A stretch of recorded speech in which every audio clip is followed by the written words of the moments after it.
ఇక ఏపీలో ఇదే అంశానికి సంబంధించిన పూర్తి డీటెయిల్స్ అందించేందుకు మా కరెస్పాండెంట్ విక్రమ్ సిద్ధంగా ఉన్నారు లైవ్ ద్వారా. విక్రమ్, ఏపీలో సిచ్యువేషన్ ఏంటి? అధికారులు ఎలాంటి సూచనలు చేస్తున్నారు, ఎలాంటి గైడ్ లైన్స్ ఇస్తున్నారు?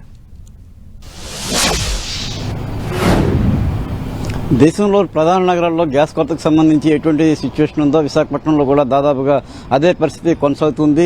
ఏదైతే గ్యాస్ కొరతకు సంబంధించి కూడా డొమెస్టిక్ సరఫరాకు సంబంధించి ఇటువంటి ఇబ్బందులు లేవని ప్రభుత్వం చెప్తున్న ప్రకారమే గ్యాస్ డీలర్లంతా కూడా ఎప్పటికప్పుడు ఈ డొమెస్టిక్ సిలిండర్లను వినియోగదారులకు చేరవేస్తున్నారు. ఇప్పటి వరకు కూడా వినియోగదారులు ఒక రకమైనటువంటి గ్యాస్ కొరత వస్తుందేమో అని భయాందోళన నేపథ్యంలో ఒకేసారి ఎక్కువ మంది ఈ గ్యాస్ బుక్ చేస్తున్న నేపథ్యంలో సర్వర్లు కాస్త బిజీగా ఉండడం, అదే బుకింగ్ సంబంధించి ఆలస్యం జరుగుతుంది వంటి కొన్ని పరిస్థితుల్లో ఉండడం తప్పితే పెద్దగా కూడా డొమెస్టిక్ గ్యాస్ సిలిండర్కు సంబంధించి కూడా ఎక్కడ ఎటువంటి ఇబ్బంది అనేది లేదు. ఇప్పటివరకు కూడా ప్రజలు కూడా ఎవరు ఎటువంటి ఫిర్యాదులు చేయడం కానీ అధికారులను సంప్రదించినటువంటి పరిస్థితులు లేవు. అయితే కమర్షియల్ గ్యాస్ సిలిండర్ సరఫరాకు సంబంధించి ప్రభుత్వం ముందుగానే అప్రమత్తమయ్యి కొన్ని నియమ నిబంధనలు విధించడం జరిగింది. ఏదైతే గ్యాస్కి సంబంధించి ఉన్నంత సరఫరా వరకు కూడా ఫస్ట్ ప్రయారిటీలో భాగంగా ఏవైతే విద్యా సంస్థలు, అదేవిధంగా మరికొన్ని హాస్టల్స్ వంటి వాటికి యుద్ధ ప్రాతిపదికన వాటిని సరఫరా చేయాలి. ఆ తర్వాత ప్రయారిటీలో భాగంగానే ఏవైతే హోటల్స్, రెస్టారెంట్లు, మెస్లు వంటి వాటికి సరఫరా చేయాలని ప్రభుత్వం నిర్దేశించింది.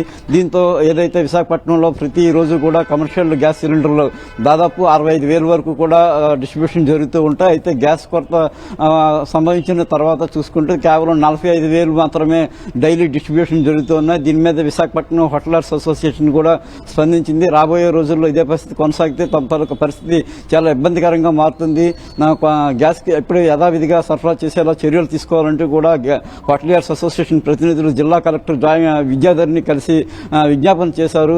దానికి సంబంధించి ఎన్నో కోట్ల రూపాయల పెట్టుబడులతో వ్యాపారాలు, హోటల్ పరిశ్రమలు నిర్వహిస్తున్నందున ఇప్పుడు ఉన్న పరంగా గ్యాస్ రాకపోతే కనుక మూసుకునే పరిస్థితి వస్తుంది. అటువంటి పరిస్థితి రానియకుండా తమకు ముందుగానే ఈ కమర్షియల్ గ్యాస్ సిలిండర్కు సంబంధించి యథావిధిగా సరఫరా చేయాలని కోరడం జరిగింది. దానికి జాయింట్ కలెక్టర్ కూడా సానుకూలంగా స్పందించి ఇప్పటి వరకు ఎటువంటి షార్టేజ్ అనేది లేదు, పెద్ద ఎత్తున స్టాక్ ఉంది.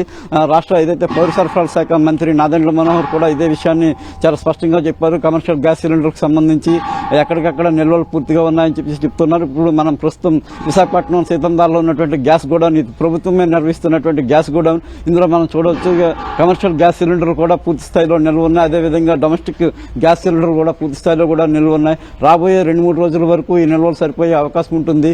ఇంకా అవసరమైతే కనుక కొత్తగా మళ్ళీ స్టాక్ కూడా రాబోతుందని చెప్పి కూడా అధికార వర్గాలు చెప్తూ ఉన్నాయి. మరోవైపు ఎప్పటికప్పుడు ప్రభుత్వం కూడా ఈ గ్యాస్ సరఫరాకు సంబంధించి పరిస్థితి ఏంటి, ఏ విధంగా జరుగుతుందనే దానికి సంబంధించి ఎప్పటికప్పుడు పర్యవేక్షణ చేస్తున్న నేపథ్యంలో పూర్తి స్థాయిలో కూడా ఈ గ్యాస్ సరఫరాను యుద్ధ ప్రాతిపదికన కొనసాగిస్తున్నటువంటి పరిస్థితి ఉంది. మరోవైపు చూసుకుంటే కనుక విశాఖపట్నంలో ఇప్పటి వరకు ఎక్కడ గ్యాస్ కొరత కారణంగా హోటళ్లు మూసివేస్తున్నట్టు కానీ, లేదంటే కొన్ని రకాలైన వంటకాలు నిలిపివేస్తున్నటువంటి పరిస్థితి కానీ ఎక్కడా లేదు. ఆ రకమైనటువంటి పరిస్థితి ఎక్కడా లేదని హోటలర్స్ అసోసియేషన్ ప్రతినిధులు కూడా స్పష్టం చేయడం జరిగింది. కాకపోతే రాబోయే 2-3 రోజుల్లో కనుక ఇదే పరిస్థితి కొనసాగిస్తే, షార్టేజ్ వస్తే కనుక తమకు ఇబ్బందులు ఎదురవుతాయని చెప్పి కూడా హోటలియర్స్ అసోసియేషన్ ప్రతినిధులు ఆందోళన వ్యక్తం చేస్తూ ఉన్నారు. ప్రస్తుతానికైతే విశాఖపట్నంలో గ్యాస్ కొరతకు సంబంధించి సాధారణ పరిస్థితి నెలకొంది. రాబోయే 2-3 రోజుల తర్వాత తీవ్ర రూపం దాల్చే అవకాశం ఉంటుంది. మాధవి.